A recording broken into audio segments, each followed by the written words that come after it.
और कर्नाटक से बेहद अहम और बड़ी खबर, बेंगलुरु में कैफे में हुए धमाके के तार अब आतंकी संगठन आईएस से जुड़ते नजर आने लगे हैं। इस मामले में जांच एजेंसियां अब आईएस से जुड़े लोगों की तलाश में जुट चुकी है। सुरक्षा एजेंसियों का दावा है कि इस मामले में कई पुख्ता सबूत भी अब तक उनके हाथ लग चुके हैं और इसी के आधार पर बहुत जल्द आरोपियों की गिरफ्तारी भी कर ली जाएगी। कुछ सीसीटीवी तस्वीरें भी सामने आएगी जिसमें संदिग्ध दिखाई दिया है और माना जा रहा है कि बहुत जल्द इस पूरे वारदात पर से पर्दाफाश होगा।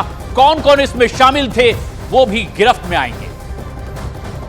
रामेश्वरम कैफे में हुए धमाके की आरंभिक जांच के दौरान हुए हैं बड़े खुलासे। जांच एजेंसियों को पता चला है कि धमाके में बाजारों में आसानी से मिलने वाला केमिकल का यूज किया गया था और इसके लिए हमलावर ने बाकायदा कैफे की कई दिनों तक रैकी भी की थी। यही कारण है कि जब वो कैफे में आया तो उसे पता था कि वहाँ सीसीटीवी लगे हुए हैं और उसने अपने चेहरे को छुपाने की पूरी कोशिश की थी। अभी तक जांच एजेंसियां इस मामले में एक बस ड्राइवर और कंडक्टर से पूछताछ कर रही हैं और उनके बयानों के आधार पर एक स्केच भी तैयार किया जा रहा है। सबसे अहम बात यह है कि अब तक जांच एजेंसियों को लगा है कि इस मामले में आतंकवादी संगठन इस्लामिक स्टेट और उससे जुड़े संगठनों का हाथ हो सकता है, क्योंकि इससे पहले भी बेंगलुरु में जो बम धमाके हुए थे उसमें भी ठीक ऐसी ही मोडस ऑपरेंडी अपनाई गई थी। इस मामले में आईएस से जुड़े लोगों की धरपकड़ जारी है और जांच एजेंसियों का दावा है कि बहुत जल्द इस मामले में कुछ गिरफ्तारियां कर ली जाएंगी।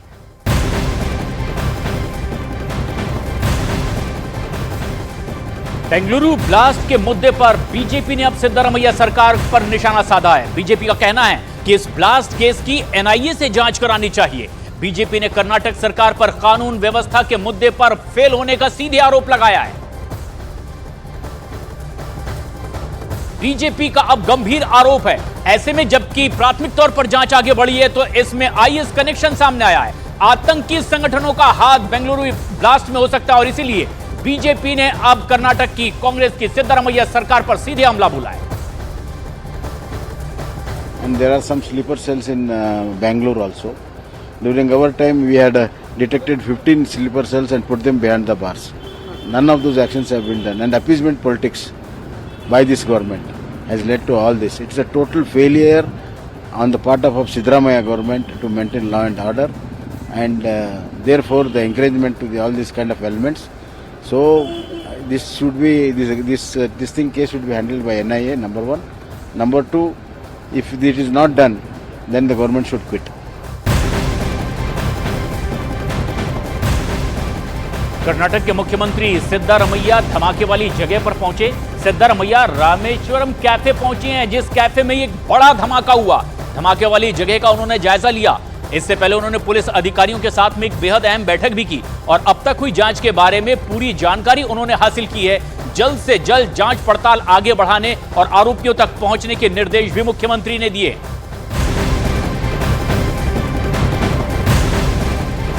और ऐसे में बेंगलुरु के कैफे में हुए ब्लास्ट केस की जांच अब लगातार तेजी से आगे बढ़ रही है। पुलिस अब संदिग्ध आतंकी का स्केच बनाने की भी तैयारी कर रही है और इसके लिए बस कंडक्टर की भी मदद ली गई है। पुलिस की टीम इस सिलसिले में बस ड्राइवर और कंडक्टर से भी पूछताछ कर रही है और उस इलाके में हर सीसीटीवी कैमरे को खंगाला जा रहा है। अब तक की जांच के मुताबिक आरोपी कैफे में भीड़ भाड़ वाली जगह पर बैठा दिखाई दिया और उसने टेबल के पास ही आईडी वाला बैग रख दिया। सीसीटीवी तस्वीरें भी सामने आई है जो इस वक्त आप न्यूज़ 18 इंडिया पर देख रहे हैं।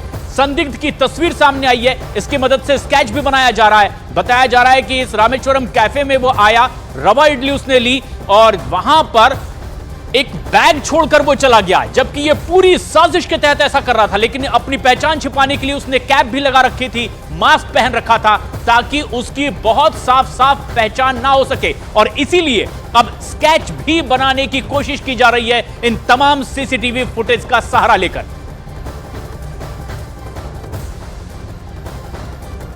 और ये तस्वीर आप देख रहे हैं, एक जिसमें माना जा रहा है कि संदिग्ध हो सकता है। बस कंडक्टर की भी मदद ली जा रही है जिस बस से उसने सफर किया और इसके अलावा उस पूरे कैफे की वो तस्वीर भी सामने आई है जिसमें जबरदस्त धमाके के बाद कुछ लोग घायल हुए, भगदड़ मची और पूरी साजिश के तहत इसने यहां बॉम्ब प्लांट किया। अब यह भी माना जा रहा है प्राथमिक तौर पर, जो कि वहां के मंत्रियों ने भी माना कि बेंगलुरु ब्लास्ट की तरह ही बेंगलुरु ब्लास्ट भी था। लेकिन बेंगलुरु के कैफे में हुए धमाके के बाद अब पूरे शहर में सनसनी मची हुई है। फिलहाल पुलिस की टीम आरोपी की तलाश में जुटी हुई है और सीसीटीवी में आरोपी की तस्वीरें जो कैद हुई है उसके सहारे पड़ताल आगे बढ़ाई जा रही है और उसी के आधार पर जांच में आगे पता चलेगा कि इस आरोपी के तार कहां तक जुड़े हुए थे। एनआईए की टीम भी ब्लास्ट की जांच में जुट चुकी है और पूरे हर एंगल से इस पूरे केस की जांच पड़ताल आगे बढ़ाई जा रही है। और ऐसे में जबकि यह सीसीटीवी तस्वीर सामने आई है, किस तरह से यहां धमाके के बाद भगदड़ मचती है, लेकिन उससे पहले की भी तस्वीरें सामने आई है जिसमें यह संदिग्ध दिखाई दिया कैसे यहां पर वो इडली का ऑर्डर करता है कैफे में और उसके बाद एक बैग छोड़कर वहां से चला जाता है। यह तस्वीर रामेश्वरम कैफे की यह घटना है और शुक्रवार दोपहर 1:30 बजे एक जबरदस्त धमाका यहां पर होता है।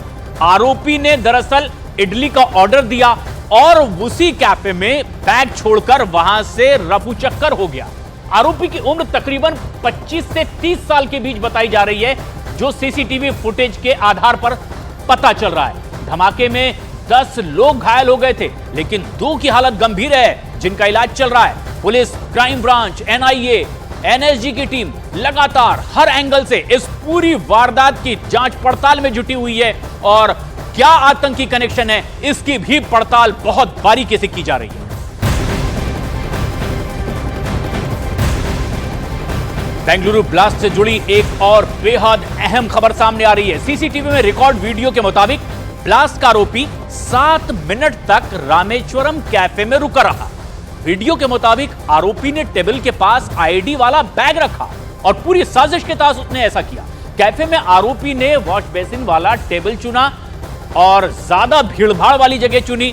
पुलिस उस बस के सारे रूट के सीसीटीवी की भी जांच पड़ताल कर रही है जिसमें आरोपी सफर करता आया था। तो कैफे में जो सीसीटीवी मिला, भगदड़ हुई, जो उसकी तस्वीर आई, इसकी मदद लेगी। जिस रूट से वो सफर करता दिखाई दिया, जहां जहां से बस से गुजरा, उन तमाम जगहों की सीसीटीवी फुटेज खंगाली जा रही है ताकि इस आरोपी तक पहुंचा जा सके और इसके तार कहां तक जुड़े हुए हैं इसका बहुत संजीदगी से पता लगाया जा सके।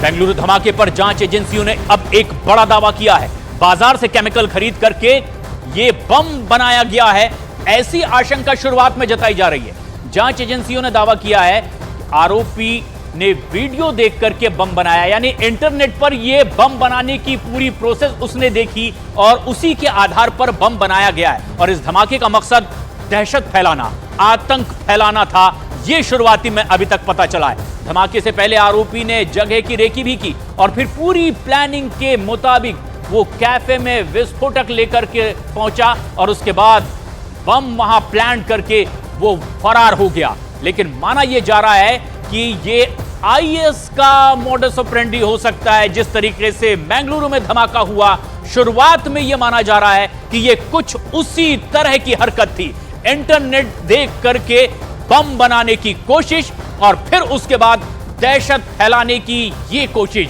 और उसी के एंगल से भी जांच पड़ताल आगे बढ़ाई जा रही है। यह भी खंगाला जा रहा है कि किस तरह से आतंकी कनेक्शन इसका हो सकता है।